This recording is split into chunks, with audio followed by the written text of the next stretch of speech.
My dear students, कैसे हैं आप सभी। This is Ayesha Chauri and welcome to next topper humanities, जहां हम बनाते हैं देश का भविष्य।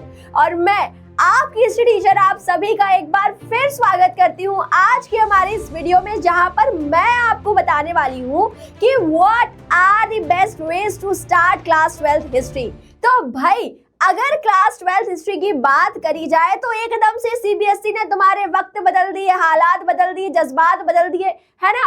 क्यों भाई? क्योंकि क्लास 11th में तो तुमको छोटा मोटा नन्ना मुन्ना बच्चा समझ के सिर्फ और सिर्फ 7 ही चैप्टर पढ़ने थे, लेकिन अब जब तुम क्लास 12th में आए हो तो एक नहीं, दो नहीं, तीन किताबें तुम्हारे को दे दी और उसके ऊपर से 12 चैप्टर कर दिए। तो भाई कहानी बिल्कुल ही बदल गई है अब, है ना। जो 12th में आने का तुम्हें घमंड है ना, वो घमंड तोड़ने के लिए तुम्हारे 12th में 12 की 12 चैप्टर जो है वो तुम्हें यहाँ पे चिपका दिए हैं। चलो भाई, तो देख लेते हैं कि क्या क्या डिफरेंस है। तो जहां पर क्लास 11th की बात करी जाए तो वहां पर आपने 7 चैप्टर पढ़े, और क्लास 12th की बात करी जाए तो टोटल आपने 12 चैप्टर पढ़ने हैं। और 12 चैप्टर डिवाइड करे गए हैं आपके 3 किताबों में, यानी कि ancient history, medieval history and modern history. ठीक है जी।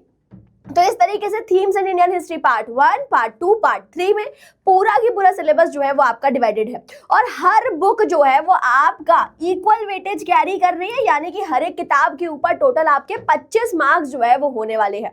अब ये तो हुए 75, तो बाकी के 5 नंबर, तो वही 11th वाली कहानी कि भाई बाकी के 5 नंबर जो है वो आपको मैप से मिलेंगे।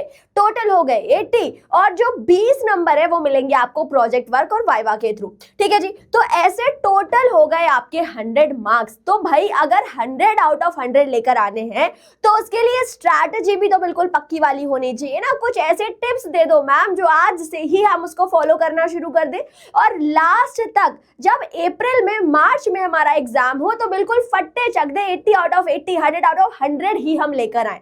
चलिए भाई, तो करते हैं शुरुआत की भाई आखिरकार करना क्या है बोर्ड का टॉपर बनने के लिए।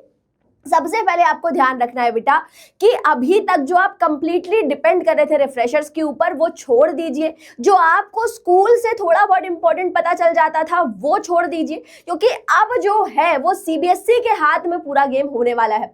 तो भाई यहां पर अगर बात करी जाए तो आपकी एनसीईआरटी जो है वो आपकी बाइबल है, और उसको बहुत ही अच्छे से आपको पढ़ना है। एक वर्ड को बहुत अच्छे तरीके से पढ़ना है, क्योंकि कहां से क्वेश्चन बन जाएगा ये बहुत ही मुश्किल है पता लगाना, क्योंकि भाई सीबीएसई जो है वो हर साल अपने पैटर्न को यहां पर बदल देती है। ठीक है जी। तो ये बात को आपको ध्यान में रखना है कि एनसीईआरटी से बाहर कुछ नहीं जाएगा, तो एनसीईआरटी को बहुत अच्छे से आपको पढ़ना है। उसके बाद बात करी जाए अगली चीज की कि भाई अब क्लास 12th में रट्टाफिकेशन नहीं चलेगा। रट्टाफिकेशन छोड़ दो बेटा और अंडरस्टैंड करना शुरू कर दो चीजों को, क्योंकि भाई जब आपको टॉपिक समझ में आएगा, जब आपको कहानी समझ में आएगी, तभी आप उसको क्वेश्चन के बाद आंसर में लिख पाओगे। अदरवाइज रट्टाफिकेशन से कुछ नहीं होगा। क्वेश्चन जो है वो एक ही टॉपिक का क्वेश्चन अलग अलग लैंग्वेजेस में पूछा जाता है, अलग अलग तरीके से पूछा जाता है। एक क्वेश्चन है ना, बोलते हैं ना दिगरासर के क्वेश्चन बहरूपिया है, वही बहरूपियों से मिलोगे तुम यहाँ पर। ठीक है। तो इसके लिए जरूरी है कि टॉपिक जो है उसके प्रॉपर अंडरस्टैंडिंग जो है वो यहाँ पर तुम्हारे पास होनी चाहिए। उसके बाद अगर हम बात करें तो भाई अगली चीज क्या होगी, तो यहां पर होने वाले हैं आपके सोर्स बेस्ड क्वेश्चन, जो कि क्लास 11th हिस्ट्री जैसे ही होंगे, लेकिन 12 नंबर यहां पर कैरी करेंगे। और हर एक किताब जो है उसमें से आपको एक एक सोर्स बेस्ड क्वेश्चन आने वाला है। लेकिन बेटा यहां पर 11 जैसे थोड़े बहुत मुट्ठी भर सोर्स नहीं है, यहां पर हर चैप्टर में ढेर सारे सोर्स आपको दिए गए हैं, और कौन सा सोर्स उठकर आ जाएगा ये तुम्हें नहीं पता है। इसलिए तुम्हें ट्राई करना है कि हर एक सोर्स की बेटर अंडरस्टैंडिंग तुम्हारे पास होनी चाहिए, प्रॉपर तरीके से वो तुम्हें समझ में आए, और उससे क्वेश्चन कैसे आ रहे हैं, उससे आंसर कैसे लिखना है, वो सभी चीजें तुमको यहाँ पर पता होनी चाहिए, जो कि तुम प्रैक्टिस क्वेश्चन पेपर करके अच्छे से पता कर सकते हो। ठीक है जी।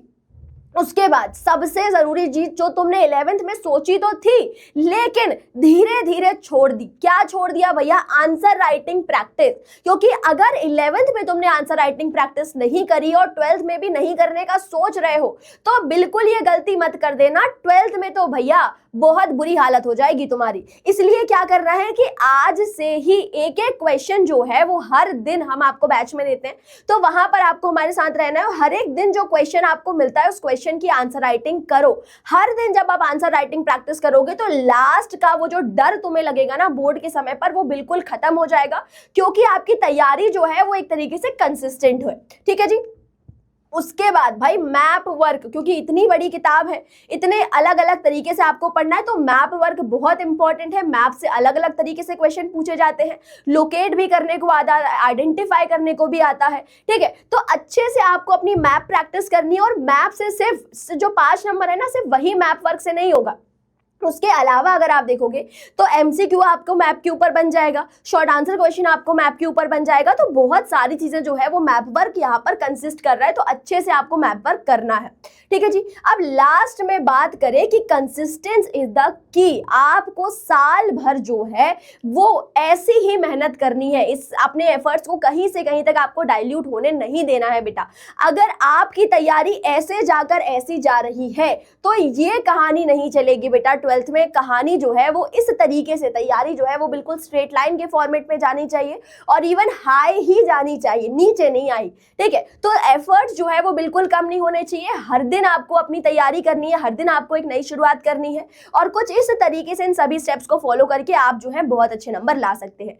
उसके साथ साथ नेक्स्ट टॉपर आपके लिए प्रारंभ बैच लेकर आया है, जिसमें हम आपकी एक्सपर्ट एडवाइस के साथ, ठीक है जी, बहुत बढ़िया तरीके से आपका पूरा करिकुलम जो है वो यहाँ पे डिजाइन किया गया है। बहुत अच्छे तरीके से सभी मेंटर्स जो है वो आपके लिए यहाँ पर रेडी है, जो आपको क्लास 12th की हिस्ट्री जो है उसके साथ साथ बाकी के सारे सब्जेक्ट जो है वो बिल्कुल मक्खन तरीके से पढ़ा देंगे। ठीक है जी। तो वो सभी बच्चे जो बोर्ड की तैयारी कर रहे हैं वो ह्यूमैनिटीज तक ले सकते हैं, हमारा प्रारंभ बैच ले सकते हैं। उसके साथ साथ वो बच्चे जो बोर्ड्स के साथ साथ सीयूटी की भी तैयारी कर रहे हैं, और सीयूटी जरूरी है बेटा, है ना, सीयूटी बहुत एसेंशियल है आपकी ग्रोथ के लिए, तो आपको सीयूटी की भी तैयारी करनी है।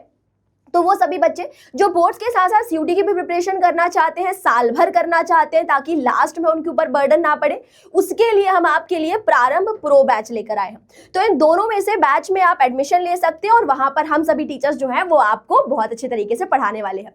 इसके साथ साथ आप हमारे टेलीग्राम चैनल को भी ज्वाइन कर सकते हैं, जहां पर बहुत सारी चीजें आपको मिलेंगी, नोटिफिकेशन मिलेंगे, क्विज मिलेंगे।